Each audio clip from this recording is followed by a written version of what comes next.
To John and Ed, thank you. Thank you for your stewardship of an organization that is obviously near and dear to my family.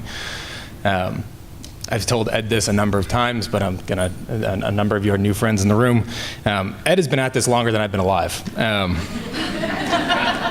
by a long shot. And we are so grateful for it. So grateful for it.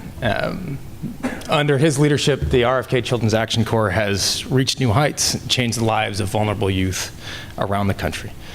Thank you both for carrying on my grandfather's legacy and his commitment to children who need our voices most. Lori, it is always a pleasure to be with you, particularly for somebody who has dedicated their career to confronting some of the nation's most persistent and pressing challenges. From advocating for children and families, to reforming our approach to mental illness, to addressing the perils of our juvenile justice system, we're lucky to have you share some of your experiences and lessons learned with us this morning. And to all of you who woke up early to be here on this bright, shiny spring morning, which compared to the last couple days is actually bright, shiny, and warm. Thank you for being here to share your thoughts, your expertise, and to engage in such an important conversation over the next few days, where your discussions will help us replicate effective strategies, avoid repeating pitfalls, and creating lasting change in the juvenile justice system. And I cannot tell you the honor that you bring me and my family to, at least in some small way, be able to do this in the name of my grandfather. For this and for him, your cause was one that he made the center of his. In 1964, he spoke at the University of Chicago Law Day, in the very city where the first juvenile justice court was established. In that speech, he said, quote, "Youth offenses are not an illness to be dealt with. They are merely symptoms of an illness that goes far deeper in our society." The illness he referred to was the cycle of poverty, running rampant from the streets of New York City to the hilltops of Appalachia, where opportunity and growth were stifled by zip code, school district, skin color. Worst of all, Attorney General Robert Kennedy, the highest law enforcement official in our land, feared that our justice system had become an enabler rather than a disruptor of that cycle. He warned the young law students gathered there of a system where, quote, "The poor man looks up at the law as an enemy, not a friend. For him, the law is always taking something away." A half century later, those words still ring true. Punitive mandatory minimums have locked up a generation of young black men. Trust between law enforcement and at-risk communities is dangerously frayed. The United States incarcerates more children today than any other developed nation on earth, disproportionately of color, disproportionately poor. Abysmal funding levels for civil legal aid and public defenders have added an asterisk to the American promise of equal protection under law, if you can afford it. As a young legal aid volunteer in the Boston housing courts during law school, I saw poverty's impact on how and where justice is served. And it's why I've chosen to focus on access to justice in my time in Washington. We fought to try to restore Legal Services Corporation funding, started a bipartisan access to civil legal services caucus, and joined colleagues to champion increased support for public defenders' offices across the country.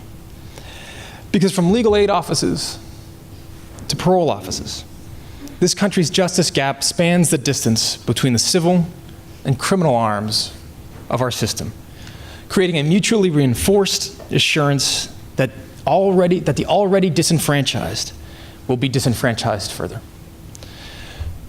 So for example, say you're a single mom, one of the 2/3 of women in state prisons who are mothers of a minor child.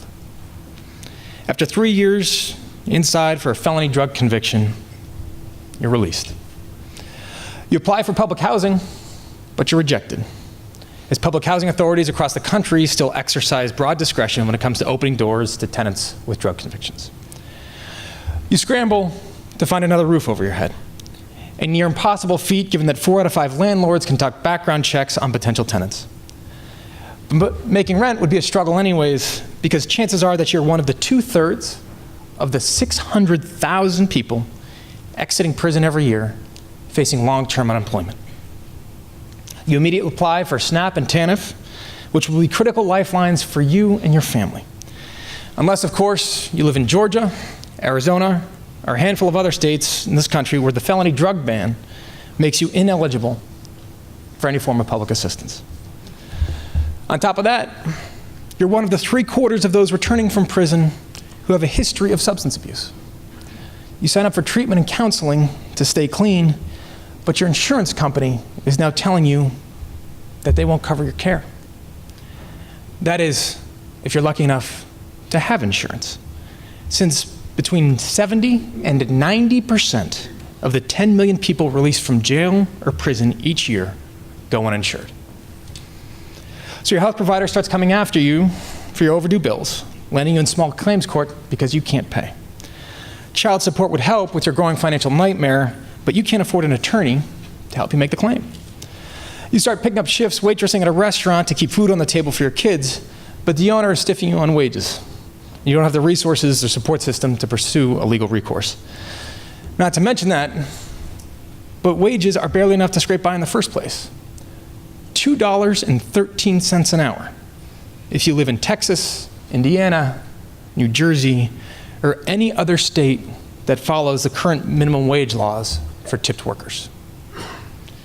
So you and your daughter have been living with your mom to try to get back up on your feet. But she's now facing eviction because her apartment only allows for an occupancy of 1. And the super happened to come by to see the 3 of you living there, likely making your family one of the 2/3 who will lose their homes when they show up for an eviction proceeding without an attorney. It is a vicious cycle of incarceration, poverty, and exclusion that punishes people long after they have served their time. A cycle that condemns entire segments of this country to the sidelines saying, we don't need you, you don't count, you don't get to play. Is that the message we really want to send folks who have made a mistake? Not for nothing, but our system doesn't always put second chances so far out of reach. Our bankruptcy laws give businesses a vehicle for a fresh start, to pick themselves up and dust themselves off when they've made some bad choices.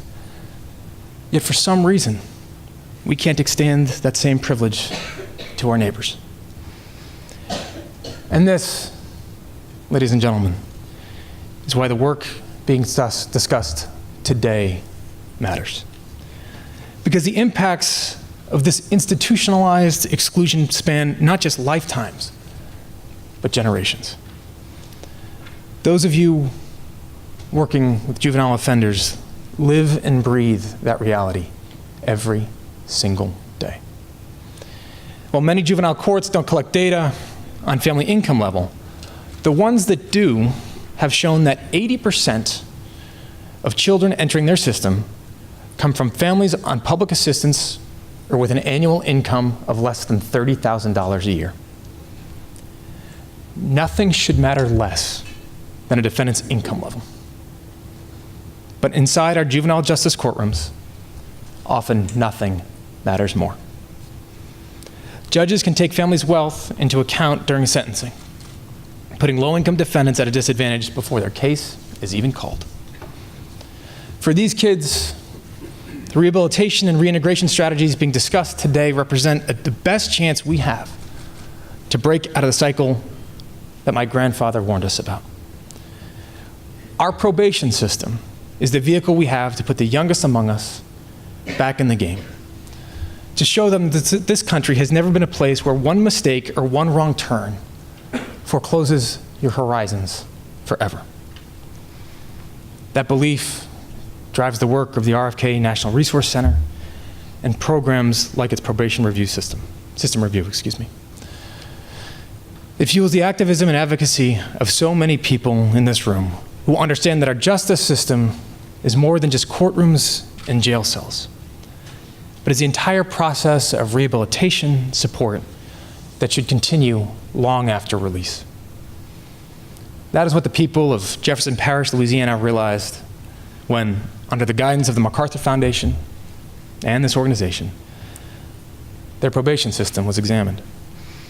As those of you this morning will learn about a little bit later, within just 3 years, the parish's probation system saw the recidivism rate cut in half and fewer children being held in their detention facility. With fewer juveniles being released into the probation system, caseloads for supervisors were reduced, and they were able to spend more time with the children under their care. That sort of commitment shows our youngest offenders that we believe in their capacity to change, to grow, to become something. That we refuse to accept a system that looks at a child's income level, skin color, and assume that their story is already written. Quote, to put a price tag on justice may be to deny it. My grandfather closed that speech at the University of Chicago by getting to the heart of why the ever more entrenched linkage between the lack of access to justice and lack of economic opportunity matters so deeply. The American justice system was built to be our gut check, our backstop, our guarantor, the place where we remedy the internal imperfections of an ever-improving union, and the one place where power and privilege are rendered meaningless in the face of the promise of equal justice under law. Those of you here this morning, in this room, are the muscle behind that promise. Thank you for fighting so hard to keep it alive for the youngest among us. Thank you for what you do. Thank you for being here. Let us know how we can help.